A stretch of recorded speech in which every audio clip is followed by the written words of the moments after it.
অভূতপূর্ব ভয়াবহ বন্যা পরিস্থিতির রেশ এখনো কাটিয়ে উঠতে পারেনি ত্রিপুরা। ধ্বংসের ক্ষতচিহ্ন এখনো তাজা।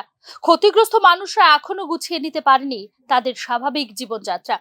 সাধারণ মানুষের অর্থনৈতিক দৈন্য দশার প্রভাব পড়েছে সার্বজনীন দুর্গোৎসবেও।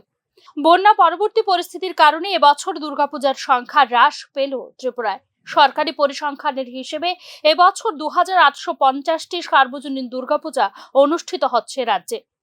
গত বছর রাজ্য জুড়ে 2987টি সার্বজনীন দুর্গোৎসবের আয়োজন হয়েছিল। বিধ্বংসী বন্যার কারণে পূজা উদযাপনগুলি ব্যাপকভাবে ক্ষতিগ্রস্ত হয়েছে বলে জানিয়েছে রাজ্য প্রশাসন।